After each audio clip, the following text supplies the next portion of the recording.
Hello and welcome to Meldon Law and Friends, a weekly podcast brought to you by Meldon Law, a Gainesville-based law firm covering the entire state of Florida with its primary office in Gainesville, where Jeffrey Meldon has been practicing literally for 50 years. And we also have an office in Marion County in Ocala, really almost as old, 43 years down in Ocala. We have an office in South Florida covering the entire Tri-County area from Miami-Dade through Broward through Palm Beach County. And we have a brand new office in Lake City, Florida. So we truly are a statewide law firm. And no, I am not Jeffrey Meldon, but if you had watched maybe the first 40 episodes of this podcast, you probably saw me. My name is Chris Qualman, and I occasionally still co-host this program when Jeffrey and Carrie are not available, which is the case today. So I've promised our guest I will still trudge forward and make it as good a show as we possibly can. We'll have a lot of fun. For those of you who might be watching us for the first time, Meldon Law is a law firm that specializes in personal injury law, meaning that we represent victims of big truck crashes, motor vehicle crashes, what we call premises liability, slip and fall, trip and fall, animal bite cases. We represent people who are injured at major sporting events, concerts, amusement park rides. Any situation where someone has been injured, their life, the lives of their family have been turned upside down because of the negligence or carelessness of another, that's what we do at Meldon Law. We want you to take a look at our website at www.meldonlaw.com. You can give us a call anytime, toll free, 352-373-8000. Jeffrey Meldon, Carrie Meldon, Ian Pickens, Tanner Demery, Maria Youngblood, Yolanda Means, our newest attorney. Any of them are available to talk literally 24/7. You will have a legal professional speak to you about your case. We also handle criminal defense matters, so whether it's an injury case, a criminal defense matter, or frankly, anything, we'll do our best to steer you in the right direction. One thing about Jeffrey, he's been at this a very long time. As I said earlier, he got his 50-year medallion toward the end of 2021, representing his 50 years of service as an attorney in the state of Florida. So he's built a lot of relationships over that period of time. Give us a call no matter what your situation is. I want to get right into our program. That was a long intro. I'm a little rusty. I haven't done this in a couple of weeks. So I want to get right to our guest, Scott Snyder. Scott is the Senior Director of SEC Network and Production for the University of Florida. He has an extraordinary career in the broadcast sports industry, and he's going to be a terrific guest. I know that. He didn't pay me to say that. I know that from reading your resume. Scott, welcome to the program. It's good to be here. Thank you. Well, we really appreciate it. So let's just dive right in. Tell us, what do you do as the Senior Director of SEC Network and Production for the University of Florida? I oversee all the broadcasts, the Florida home broadcasts that are on any platform on ESPN, whether it be ESPN, ESPN2, ESPNU, SEC Network, and SEC Network Plus if it's a stream game. So pretty much every sport that University of Florida plays that is broadcast, I oversee. That's a lot of responsibility. I mean, so we're talking basically all the sports. We're talking football, basketball, baseball, but obviously the other sports as well. That would include women's gymnastics, volleyball, anything that's broadcast. Soccer, anything of that nature, all falls under your umbrella, it sounds like. For the most part, yes. Okay. And you told me before we got on the air, you've only been in Gainesville about 2.5 years. That is true. Moved down here in July of 2019 with my family. Came from Charlotte, North Carolina, where I was producing NBA primarily for the Charlotte Hornets, owned by a guy some people might know named Michael Jordan. Yeah, I've heard of Michael Jordan, so you must have interacted with him a lot. I have interacted with Mr. Jordan on many occasions, even prior to working for his team. Wow. My first interaction with him was in 1991. I was working at WNCT in Greenville, North Carolina, and Mr. Jordan, as he likes to be called these days, when you're an owner, you're Mr. You're not Michael. Not Michael, he's a Mr. He's a Mr. now. He used to hold a celebrity golf tournament in Greenville, which is where I went to school, East Carolina University, and I was working for the local station. And my job, they assigned me to follow him for 18 holes and cover his day at the tournament. Well, you could have had worse assignments. It was. I will tell you, it was about 110 degrees that day. All right. And so is it true he places a bet on just about every hole? He was. He had been at the party the night before a pretty long time, Yeah. so I don't know if he was 100% that day, but it was stifling hot. I remember that vividly. Well, I lived in Orlando for about 26 years before moving back to Gainesville in the end of 2016. So I was there for those years when the Magic had a good competitive team. We had Shaq, we had Penny Hardaway, Horace Grant, but Michael Jordan would come into town and break our hearts. He did a lot to the Charlotte Hornets as Yeah, well. he sure did. His now team, but he did that to everybody. Well, Scott, let me just ask you this. How the heck did you get started in this business? I mean, you've got a tremendous amount of experience and responsibility. So for the benefit of everybody, including myself, how did you get started? Well, I grew up in Maryland, and I was a sports junkie, much like a lot of, Sure. people or kids those days. And remember, that was back when we only had 4 channels. I was one of them. Yes.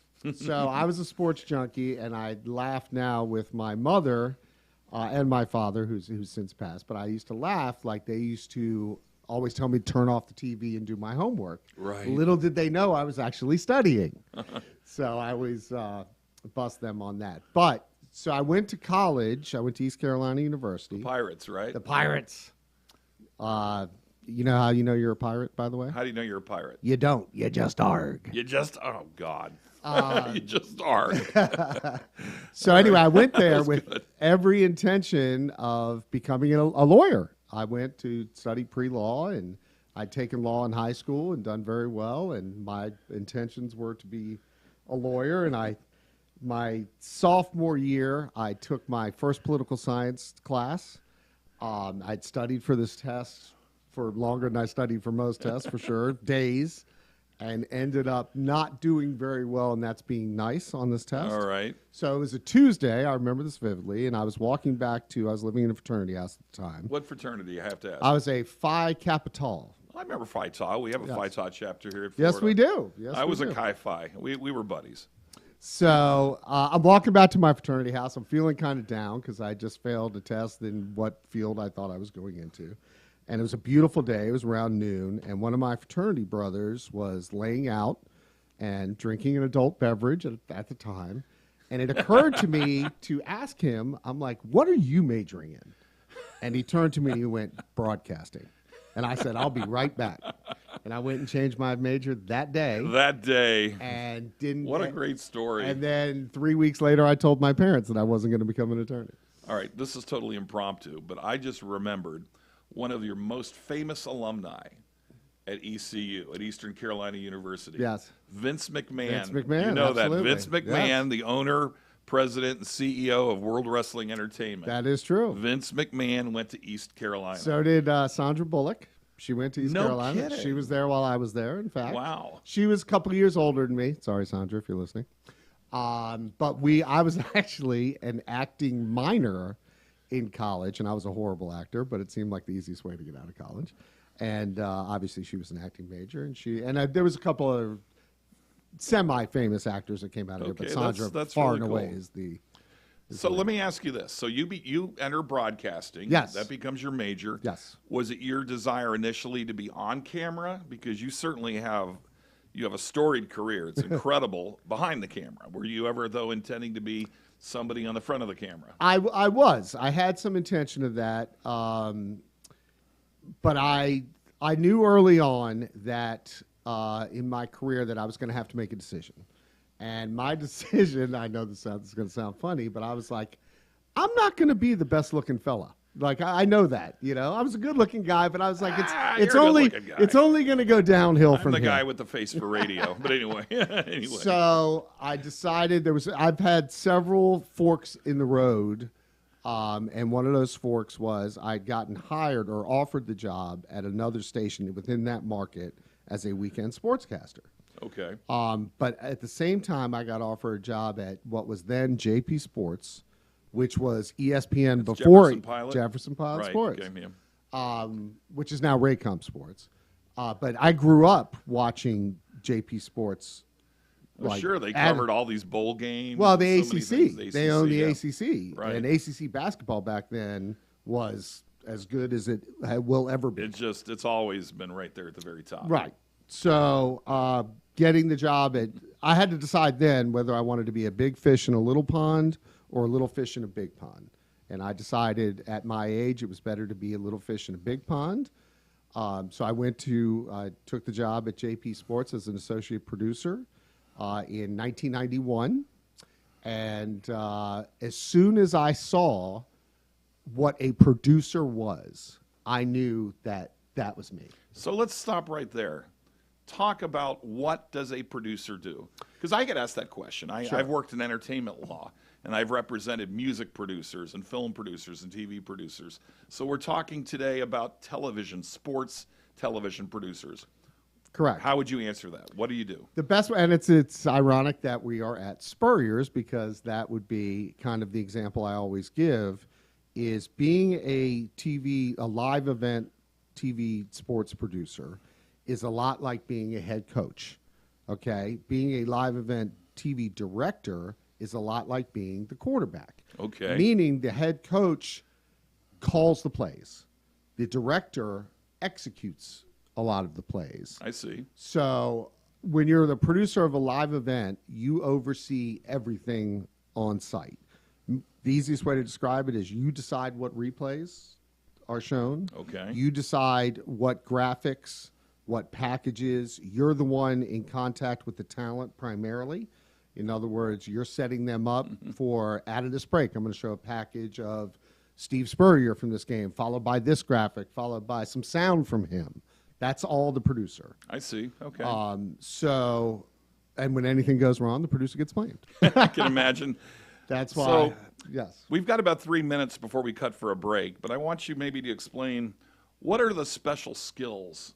Maybe it's by way of classes or training, whether it's however you get those skills. What are the skills that are needed to do this type of a thing? Again, ironic that we're sitting in a restaurant Yeah. because I found, and I waited tables for a long time, and one of the best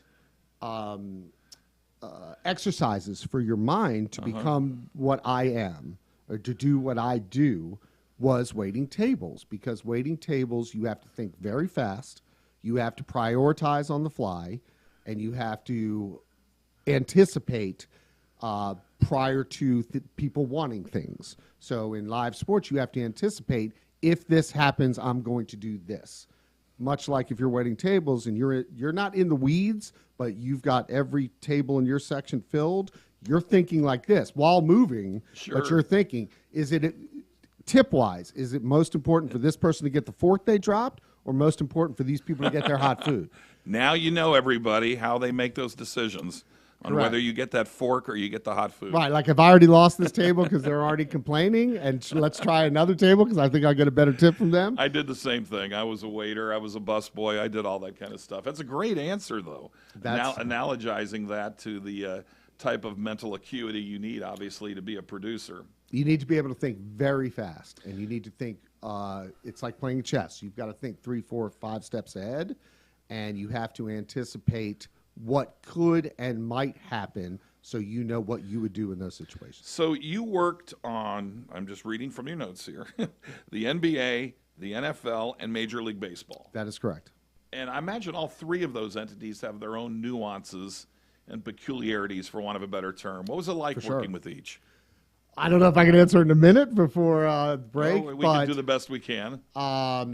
NBA I did for 17 years. I produced NBA games for 17 years. I produced over 1,500 NBA games. That's a lot of games. It's a lot of games. NBA, if you can produce an NBA game, you can produce almost anything because of the speed of the game. Oh, that's, yeah. And you I have hadn't to thought of that. understand, NBA, you have to pick and choose your moments where you do replays. I want you to hold that thought. All right. 'Cause we're going to then go back to talking about pro football and college football. And after the break, I want to ask you about your thoughts about the University of Florida's programs. Sure. And the fact that you teach a class over in the broadcasting school. So still a lot of ground to cover with Scott Snyder. You are watching, again, Meldon Law and Friends, a weekly podcast brought to you by Meldon Law a Gainesville-based law firm with offices not only in Gainesville, but also in Marion County, South Florida, and Lake City.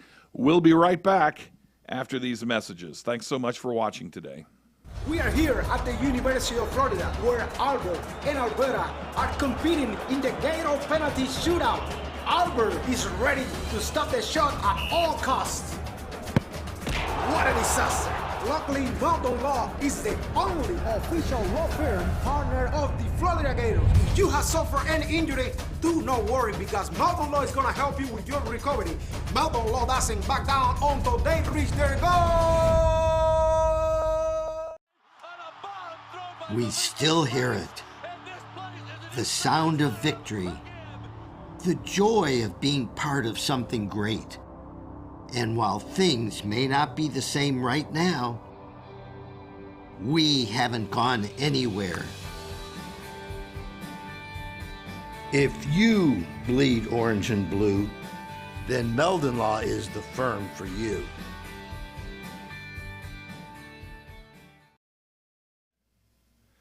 Hello and welcome back to today's edition of Meldon Law and Friends. My name is Chris Qualman, and I'm the host for today's program, along with Scott Snyder, who's our guest. He is the Senior Director of SEC Network and Production for University of Florida. Basically, he is in charge of all the major televised sports broadcasts you see emanate involving, I guess those are road games as well. No, they're just all home. Just home games, Yes. Okay. Well, any home game on any major sport, that all falls under his bailiwick. But hey, there's something I meant to bring up. If you got a question, I didn't tell you that we take questions. We take questions live on the air by texting them. Well, I use the word text by going on Facebook Live on the Meldon Law Facebook page. Just go to the Meldon Law Facebook page, and when you see the broadcast, type in the questions. If you got a question for myself, not that I know squat about sports broadcasting, but really if you have a question for our great guest, for Scott Snyder, or our upcoming guest, we've got a terrific guest coming up who is the director of the Child Advocacy Program here in Central Florida in the 8th Judicial Circuit in Gainesville, Florida. She's got a lot of wonderful things to say about what she does. So bottom line, if you got a question or a comment, we want to hear from you. And you can be live on the air with us, so to speak. It's not live in terms of talking on the air, but as I said, you can text your question by going to the feed on the Meldon Law Facebook page. If you got a question for Scott, we want to hear from you, and we'll do our best to get it on the air, as long as it's a reasonable question. Anyway, so enough talking from me. Scott, we were talking just before the break about the fact that you have worked for NBA, NFL, Major League Baseball. What are the differences in each? We were about to get to NFL. NFL, I primarily did. I produced the Carolina Panthers preseason games. I produced the New Orleans Saints preseason games. So I think I did it for 13 or 14 seasons. NFL is a different animal. Preseason and regular season are obviously different. It's a longer game, but we were talking about the differences of doing an NBA game and how fast it is. One thing about doing football, whether it's college, pro, or whatever, is after every play you have time to do a replay, a graphic, something like that. So it's a different type of producing. It's more holes to fill, if you will, as a producer in terms of content. Have you ever broadcast soccer? I'm sure you have. I have, absolutely. So in soccer, for the most part, you've got a running clock. And that's why I love soccer. so you don't have that opportunity like you would in soccer. I mean, after a goal, you've got a break. Sure. Things like that after a timeout, but the ball goes out of bounds. Right. You have opportunities. There's not nearly as many replays and or production elements, if you will, because people tune in to see the game. Once again, if you're watching and if you've got perhaps a son, a daughter who's a student at the University of Florida or anywhere for that matter, who's studying broadcasting, you could not have a better expert on the set than we have right now in Scott Snyder. So please, if you have a question for Scott about the nature of his job as a sports producer for UF or about a class, and we're going to talk about that in just a second. He teaches a sports broadcasting class at UF. What a great opportunity to get some free advice. So all you have to do is type in your question on the Meldon Law Facebook feed on our Facebook page. So let's talk a little bit about the course you teach. tell us what it is and just what the curriculum's all about. Well, I was asked prior to COVID if I would be interested in teaching a class. COVID kind of delayed it because classes weren't in person.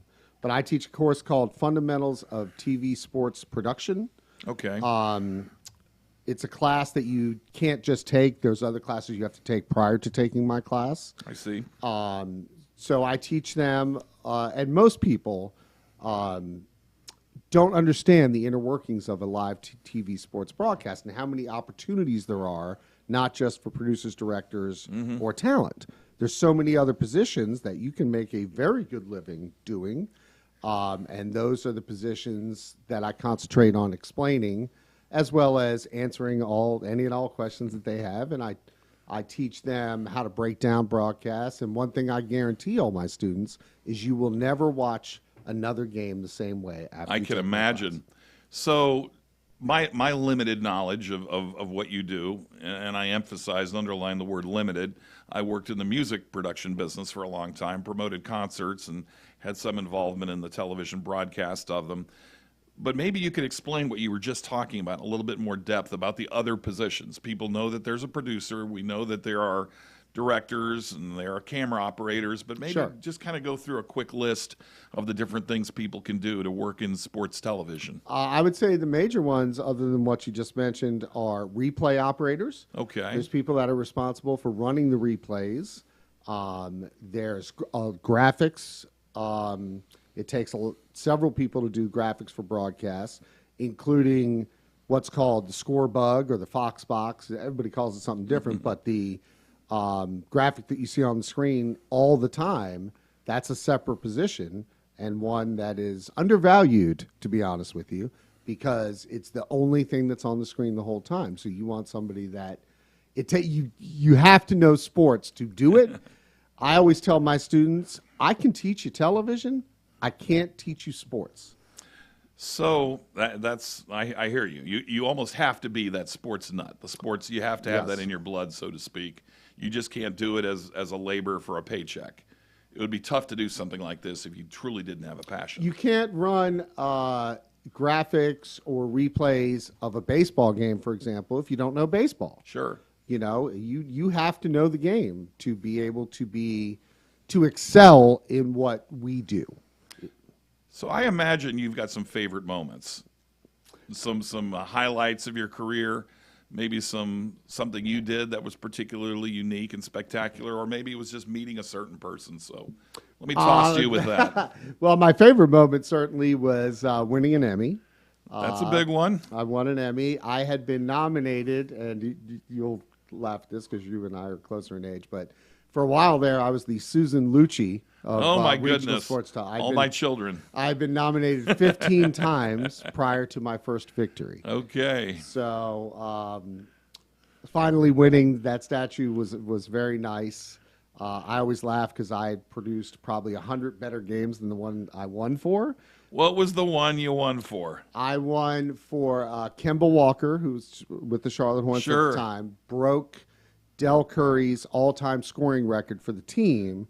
He did it against LeBron James in Cleveland, and he did it on the last bucket of the game. Wow. And we had him mic'd up for that. Oh, man, you couldn't ask for a better chain of events there. It was, I would have liked him to have scored it earlier, to be honest with you, because we didn't know if he was going to score it. It was literally the last bucket of the game. What a story. So that was the one that we finally took it home for.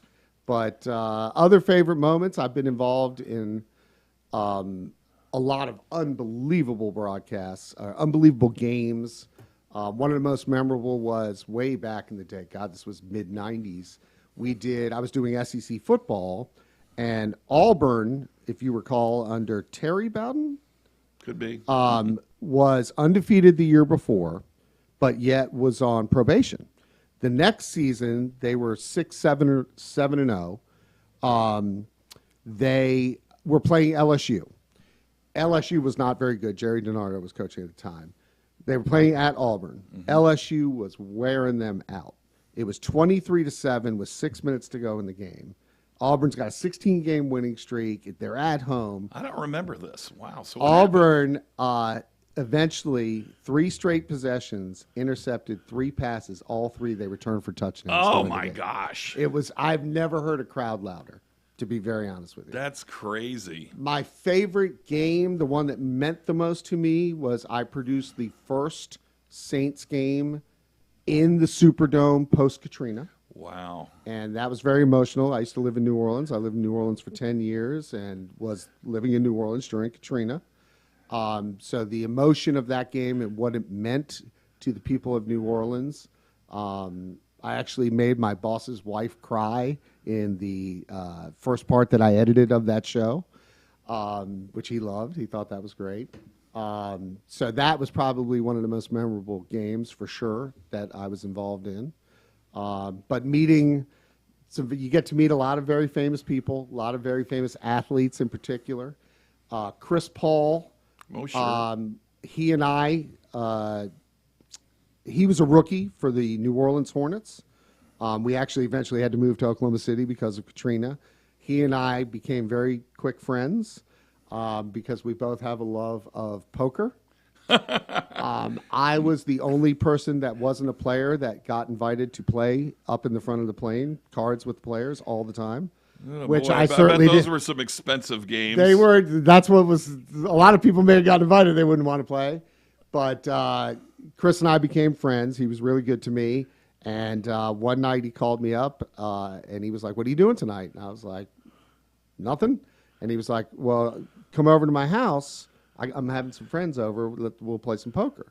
And I was like, "Okay." So I went over to his house, and LeBron James was sitting right there, So amongst other NBA You players. played poker with LeBron James. I did. And Chris Not Paul. only did I play poker, I talked trash the entire time to LeBron. Oh, my gosh. What a story. Because I was winning pretty good that night, and LeBron was like, he's like, "CP, who is this guy? Is this guy cheating?" And I was like, "LeBron, I don't need to cheat to beat you, buddy." Oh, gosh. And everybody fell out. And CP's like, "I wouldn't mess with him," you know. Oh. So We could go all night. You've got some great stories, Scott. Sure. I envy you. You found something you obviously love and are very, very good at. We've only got a little over a minute, though.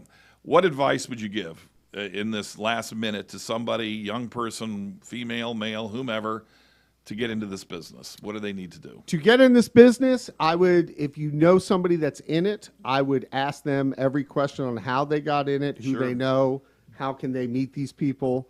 I always tell them, don't reinvent the wheel. You don't have to reinvent the wheel. Find somebody that is doing what you love to do, not just in this business, but in any business. Find somebody that's doing what you want to do and just continually pepper them with questions on how they got to be where they are. And for those who are in broadcasting and they have the prerequisites, the title of your course again is? Fundamentals of Television Sports Production. Well, if I were 30 to actually more like 40 years younger and I were a broadcasting major, I'd be sure to take that. I'm sure it's a great class. Hey, it was wonderful having you on the program, and we could have gone at least another half hour or much, much more.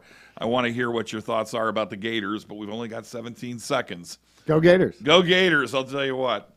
It ought to be an exciting year, for the spring. We still got baseball, got a lot of things coming up, and hey, it's going to be Billy Napier ball in the fall. I just produced Pro Day the other There day, you so go. it'll be interesting. We got to call a break. We'll be right back. When you're a member of the Gator Nation, you know what it means to never back down. Meldon Law has been a proud supporter of the Gator Nation since 1971. Two forces that won't back down. As the old saying goes, if you can't beat 'em, join 'em.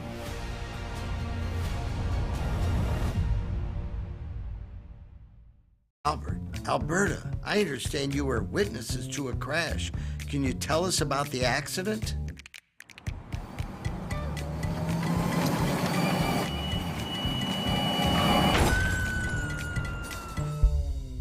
When you're in a crash, it's important to get witness statements immediately after the accident. Whether you're in a car, truck, motorcycle, scooter, or even a golf cart accident, at Meldon Law, we won't back down. The Gator Nation will be the first to tell you that in all kinds of weather, we all stick together. which is why Meldon Law is honored to be the only official law firm partner of the Florida Gators. We hope you never find yourself the victim of a serious accident, but if you do, our team is here for you. Gators won't back down from a fight, and neither do we. Oh my gosh, I can't even believe this. Look what you have done to my truck. Excuse me, it's your fault, it's not my fault. Yes, it is your fault. No, I am calling Jeffrey Meldon from Meldon Law. So I'm gonna call Jeffrey, my husband. Meldon Law, this is Jeffrey speaking. Jeffrey! This crazy lady here, this crazy lady here might... New client? Yes, but this one might be a little tricky. We still hear it. The sound of victory. The joy of being part of something great. And while things may not be the same right now, we haven't gone anywhere. If you bleed orange and blue, then Meldon Law is the firm for you. We are here at the University of Florida, where Albert and Alberta are competing in the Gator penalty shootout. Albert is ready to stop the shot at all costs. What a disaster! Luckily, Meldon Law is the only official law firm partner of the Florida Gators. If you have suffered any injury, do not worry, because Meldon Law is going to help you with your recovery. Meldon Law doesn't back down until they reach their goal.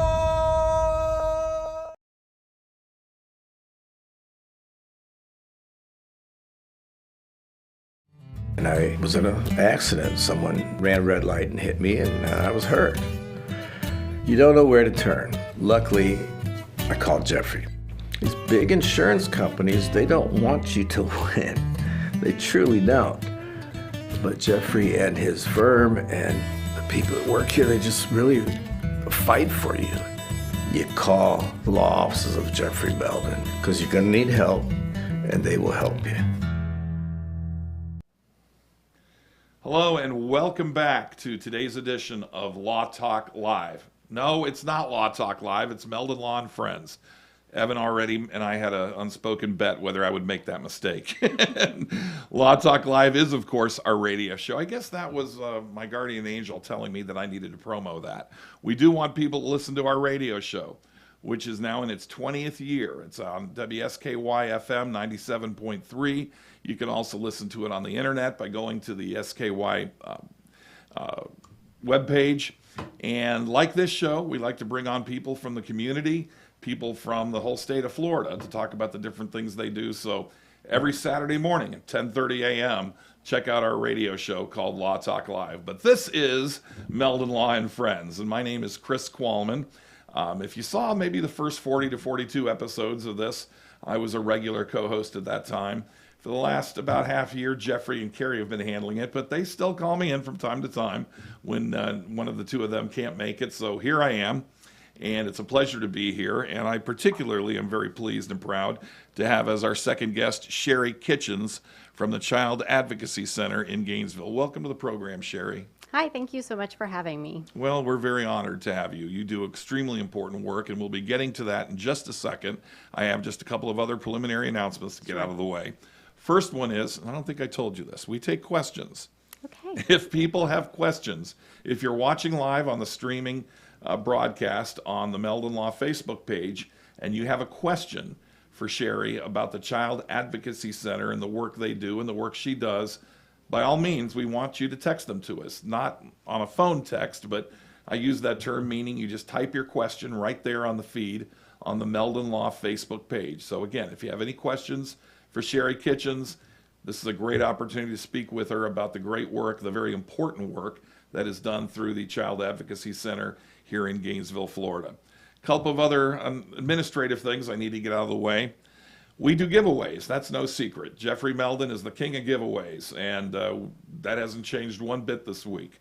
So we've got giveaways going on right now for the softball game coming up tomorrow, actually. It's softball against UCF, And we also have a baseball game against FAMU, Florida A&M University, next week on April 5th.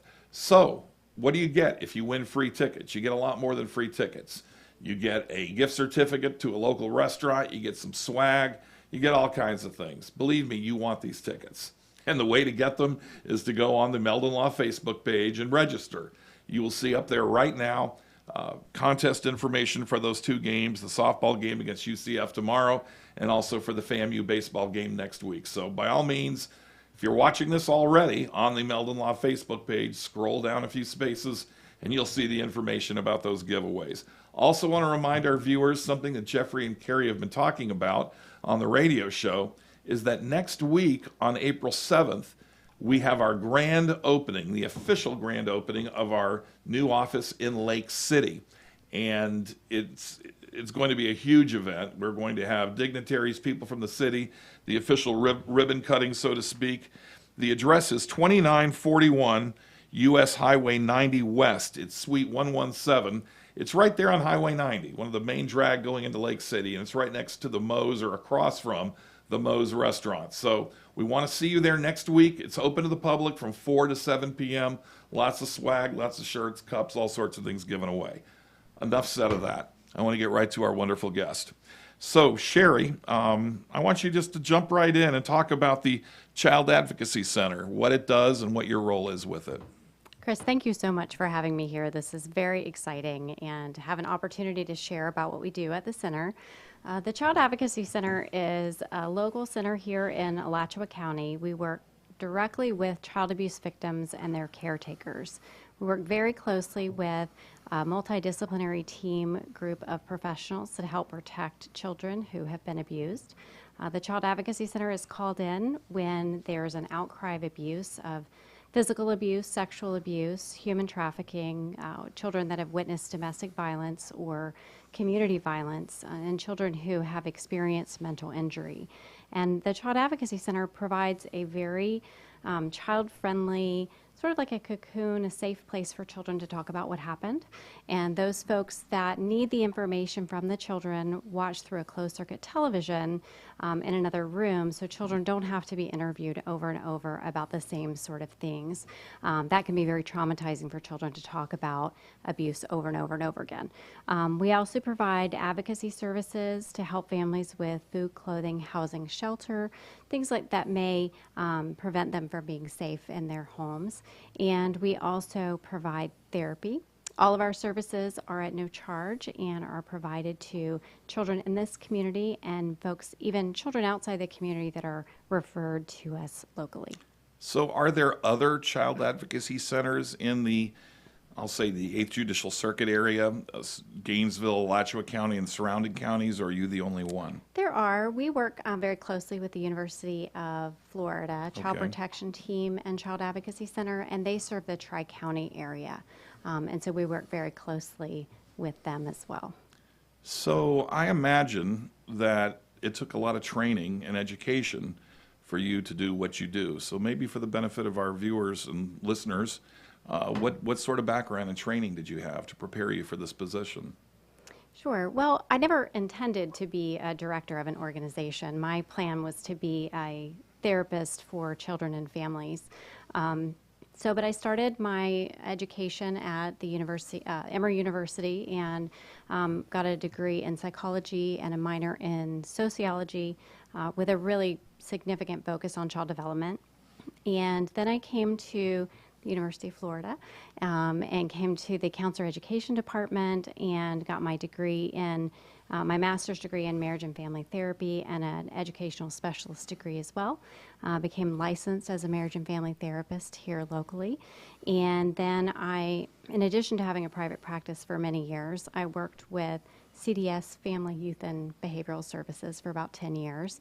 And then I was invited to be the director at the Child Advocacy Center, and I have been here for 17 years. That's very impressive. You certainly have the qualifications to do what you're doing. Let me ask you this. We've had some representatives from other organizations on in the past. In particular, what comes to mind is the Pace Center for Girls. Yes. We had Natalia Bannister, the executive director, who's just a dynamo in her own. She's a rock star. She is a rock star. So maybe you could explain, I imagine you have interaction with groups like that, boys and We girls do. clubs and things of that nature. Maybe talk a little bit about that. Yeah, we do. We're very fortunate in this community to be a United Way agency, to work with the Community Foundation of North Central Florida, and other groups in the Children's Trust and other groups that really bring together local community resources. I've been working with PACE since I got here in Alachua County, and our Child Advocacy Center does serve some of the girls at PACE. Some of the girls at PACE have experienced some of the trauma and neglect that of kids that we serve at the center. I know that one of the qualifications for working there is to be trained, and I think the term I heard was trauma-informed. Yes. To be trained and understand, being able to see the symptoms of trauma and being able to deal with it. Maybe you could talk a little bit about that. Sure. And I guess our Child Advocacy Centers go a step beyond, and we consider the training that Child Advocacy Centers have as trauma responsive. So I see. Everything that we do is based on acknowledging that everyone that walks in our door likely has experienced trauma. So the counseling that we do is only with child victims that there has been not only an allegation of abuse, but a confirmation of abuse. So we know that children and caregivers that we're working with come in with a myriad of trauma experiences and adverse childhood experiences that are going to impact every part of their life. I heard that term before, ACEs, adverse Yes. childhood Yes. experiences. And you just almost anticipated my next question, which is, when people hear the word trauma, the first thing that perhaps that comes to many people's mind is physical trauma. Sure. And in fact, there are many kinds of trauma, emotional, psychological trauma, really, that run the gamut, correct? Yes. We work with children with all kinds of trauma, and I think that sometimes it's folks fail to recognize that trauma in their homes can be trauma towards the child, be sexual abuse, can be domestic violence, can be very traumatic. No one's laid a finger on the child, but watching someone that you Sure. love being hit or beaten is very traumatic for children. And being called names and being belittled on a continuous basis. Children that are bullied in schools, that is a form of trauma. Just as well as loss. A lot of our children that are placed outside of the home because it's not safe enough in the home, they lose connections, they lose family members, they lose pets, they lose that connection because it isn't safe enough, but it can be very traumatic to go somewhere else. So we work very closely with Partnership for Strong Families. It's another one of our core agencies that we work with. So how long has the Child Advocacy Center in Alachua County been in existence, and how did it get started? So Rod Smith was our founder, he and his Sure. wife, Dee Dee Smith. Rob was our state attorney at the time and was really recognizing that our child abuse cases and child offenders, he was having a hard time prosecuting those cases because partially because so many people were talking to the children and there wasn't a coordinated effort. So he went over to Volusia County, where one of the first child advocacy centers was in our state. There are 28 child advocacy centers around the state now. But he came back and he said, Dee Dee Smith, we need this. And so he and Dee Dee worked with the community of child protection professionals and started the center he started talking about the center and planning in 1998 and started providing services in 1999. Want to remind all of you out there who may be watching this live on Facebook Live that if you have a question for our wonderful guest, Sherry Kitchens, the CEO and president of the Child Advocacy Center in Gainesville, you'll never have a better time than now to text us that question. When I say text, I mean just type your question right there on the comment section of the Facebook Live feed on the Meldon Law page, and we'll get it to her. We're sitting right here, and we'll do the best we can to answer it. And we've got one. Here's our question. Do you accept donations like toothpaste, shampoo, shaving care, etc., or do you know of an organization that accepts these types of donations for displaced minors? We do. Okay. That's a great question. The Child Advocacy Center accepts all kinds of personal hygiene products, female hygiene products, things that help kids get from sort of one place to the next place. And so we work with a lot of children who have been trafficked, both boys and girls, and oftentimes they're placed in other homes or in other communities to keep them safe, and they need personal hygiene items to take to their next stop. And so we also accept packages of new underwear and socks and pajamas and things like that also. So if somebody wants to make a donation of those types of goods, how would they do it? They can call the Child Advocacy Center at 352-376-9161, or they can also email us at info@cacgainesville.org. cacgainesville.org. Yes. That's your web address? Yes. Terrific. We've only got a minute and a half left till we take a break, but I wanted to ask you, and you've been talking about it for these first 15 minutes, about the various services CAC provides, but maybe elaborate on that a little bit, about specifically, maybe give us a bullet point list of the kind of things that your organization does when you get a call, when you become aware of an abusive situation. What's the plan of attack, so to speak, and what do you guys specifically do in response to a trauma situation? Typically, we're notified by law enforcement and Department of Children and Families about a child that needs help, and so we will set up a forensic interview, and we work with the University of Florida Child Protection Team to help schedule a medical exam.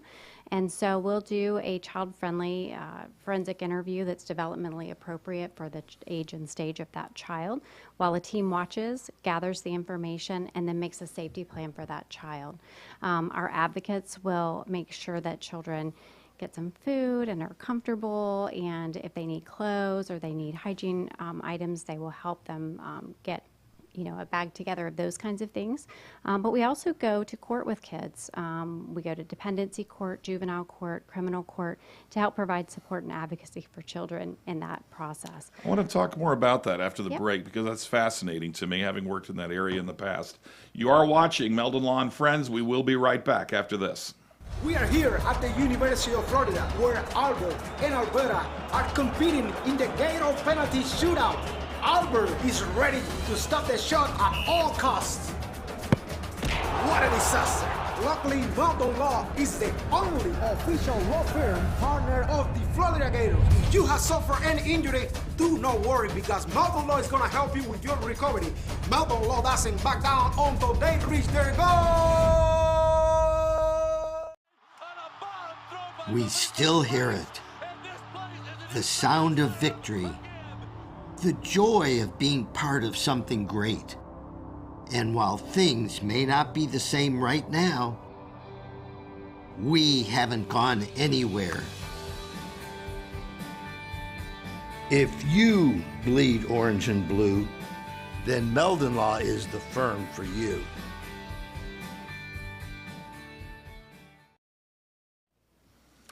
Hello and welcome back to today's edition of Meldon Law and Friends, a weekly podcast brought to you by Meldon Law, a Gainesville-based law firm with offices not just in Gainesville, but also in South Florida, covering the entire Tri-County area, Broward through Palm Beach through Dade County. We have an office in Marion County and Ocala, where we've been for 43 years, and a brand new office in Lake City. We moved in there just about 3-4 months ago, and we have our grand opening, so to speak, ribbon cutting next Thursday, April 7th from 4 to 7 p.m.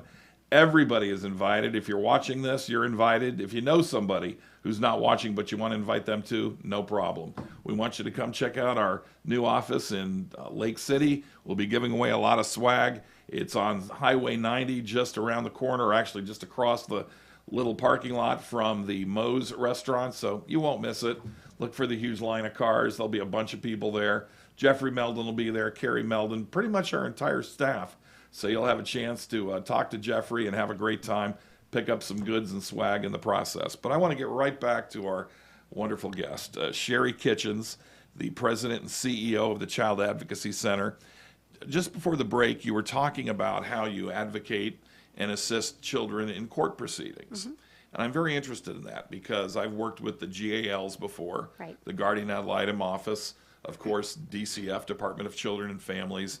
So maybe for my own edification as well as everyone else, how does your group interact with those different organizations when it comes to, say, children who need assistance in a court proceeding? Well, we're very fortunate in that the group of multidisciplinary team agencies that we work with includes Department of Children and Families and the Guardian Ad Litem program. I see. And so we work with Children's Legal Services, which is a part of Department of Children and Families, and the Guardian Ad Litem attorneys and volunteers to really help protect kids from just kind of the grown-up part of what it means to go to court. You know, it's kind of scary. Attorneys are more comfortable in court than the Of average course. person. And so oftentimes children are really intimidated by that process. It's very formal. It's very confusing. Sometimes they're told by their caregivers or even abusers that they'll get taken away or they'll get put in jail. So kids are terrified of that whole I'm sure they process. are. So a lot of times our staff will help assess whether a child can handle that process or not. Some kids are very strong and feel very confident and they want to go talk to the judge, and we encourage that. But we also take them in, we show them where all the seats are and who goes where and who everyone is. And we also have a pet therapy program. We have Oliver, the therapy dog, and we have Elliot, the therapy dog, and they can also go with children to court. In criminal court proceedings, sometimes children have to testify in front of their abuser, which over 90% of the time is someone in their household. So that can be very intimidating. And so we have used pet-assisted court support quite a lot with Oliver, and it's been incredibly effective. And they can have Oliver sit in the witness box with them, and they can, rub them and talk to Oliver, and Oliver can kind of bring children's anxiety down. I will say that having therapy pets, even in the office, has been really wonderful for our staff.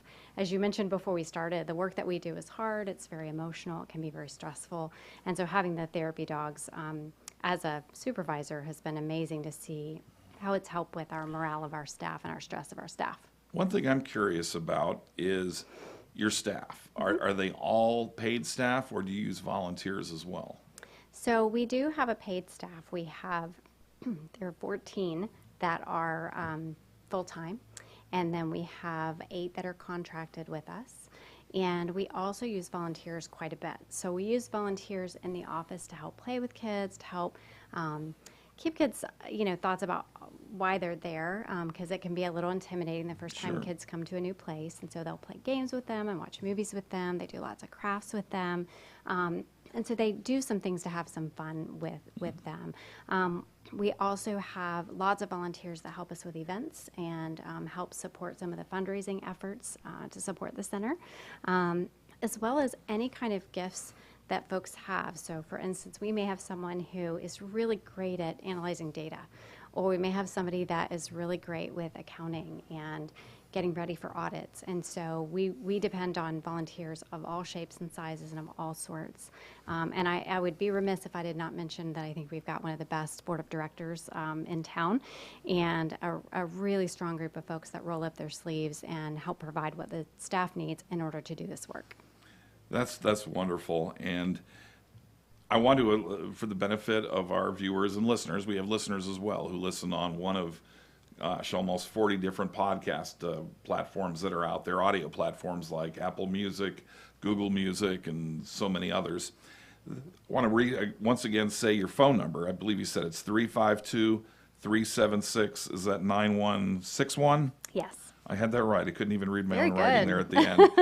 And the email address you mentioned for information is info@cacgainesville.org. Is that right? Great. Okay. Yes, thank you. We certainly want each and every one of you out there who have an interest in perhaps volunteering or donating goods. What a wonderful opportunity to do just that. I know I will be doing that when I get home a little bit later. What about the DJJ, Department of Juvenile Justice? I imagine you probably have some interaction with them as well. We do. On occasion, because even if you have a child who's facing delinquency proceedings, there often is a component of abuse and trauma associated with that. So maybe talk a little bit about, without mentioning a specific case, maybe how you would interact with Department of Juvenile Justice on a delinquency case. Well, I really appreciate that you acknowledge that kids that are in the delinquency system, they're not bad kids. They course have been not. through a lot, and their behavior is based on what they've experienced. And so we get calls from the supervisors and the juvenile probation officers when they're concerned about a child. We've even had our juvenile judge reach out to us before and said, this doesn't look like delinquency to me, this looks like abuse. And they invite us into court, invite us in to do counseling. We do a lot of training for Department of Juvenile Justice, and we're really, really trying to educate folks that part of being trauma informed and part of being trauma responsive is recognizing that these kids aren't bad. They've been through a lot of bad stuff. I imagine you've seen the whole gamut of things. Some of it can be really heartbreaking, but I imagine it's extremely rewarding too. I know when we had Natalia on a few months ago from the Pace Center for Girls, she was talking about the fact that I think it was 97, 98% of the girls, you know, they go right into, you know, excellent jobs. Many of them go on to college. I'm sure that gives you tremendous personal satisfaction. Well, and they have a great program, and how fortunate are we that we can develop relationships with the different programs in town. You know, there's no one program that can do everything for all of these children. We just can't. We can't do it all. And so to have partnerships with other organizations is really, really important, and it's the only way we're going to help save these kids. How many children approximately would you say that your organization sees each year? Last year we served 2,101 children. And 2,101, that's a lot of kids. And 1,730 non-offending caregivers. Oh, wow, okay. And if we talked a little bit about volunteers, but do you have any events coming up, any type of fundraisers or any special event that you'd like to tell the public about? We do. So April is Child Abuse Prevention Month, and so we encourage folks to wear blue on April 1st in support of child abuse prevention efforts in our community and all around the state. We also are going to be participating in the Amazing Give, which is April 21st, a 12-hour, 7 a.m. to 7 p.m. fundraiser for all the not-for-profits in Alachua County and North Central Florida, and so we're very excited to be participating in that. And then on May 14th, we have our Slacker Run. And so, sounds like something I'd be good at. Well, it's the only way I'm going to run anywhere. So it is a 0.4K, and it is a really fun, outdoor, family-friendly, reasonably priced event to get involved, and it's out at Oakmont, which is a development out on near Parker Road. And Oakmont really underwrites the costs for the event, so all of the funds that come in benefit the Child Advocacy Center and the children that we serve. So we're super excited about it. And then in the fall, we have Gainesville Gone New Orleans. And so that is our big annual fundraiser that really supports all of the organizational expenses throughout the year. So that kind of leads into what my last topic was, and that is, how exactly are you funded? Is it all through private donations? Do you get some support from the state? How do you manage to keep your lights on? Well, that's an important question, and one I've been working really hard on for the last 17 years. So our funding comes from a variety of areas. We do have a state appropriation, state funding that fund all the child advocacy centers around the state. We get about $120,000 annually for that. We also are a program funded by the Office of the Attorney General. It's federal pass-through dollars for victims of crime. And then we have some local grants, United Way, Children's Trust, and the CAP program through the county. And then finally, it's through events and private donations and the amazing support of this community. We would not be here if the community has not been so supportive over the last 20 plus years. Well, Sherry, we could talk for the entire 1 hour, if not substantially more, about the wonderful things you and your organization do. And I cannot state it more strongly, you know, how blessed we are to have an organization like yours here. The work you do as a community partner is just so vitally critical. Yeah, I want to keep calling you Nikki because you remind me of our office manager, Nikki I can't wait Hattaway. to meet her. But you are Sherry Kitchens, and again, I thank you so much. Want to remind everybody that their website is at cacgainesville.org. You can learn a lot more about the Child Advocacy Center there. Sherry, thank you. We've got to wrap this up. Thank you, everybody, for watching. Thank you Catch you so next much. week.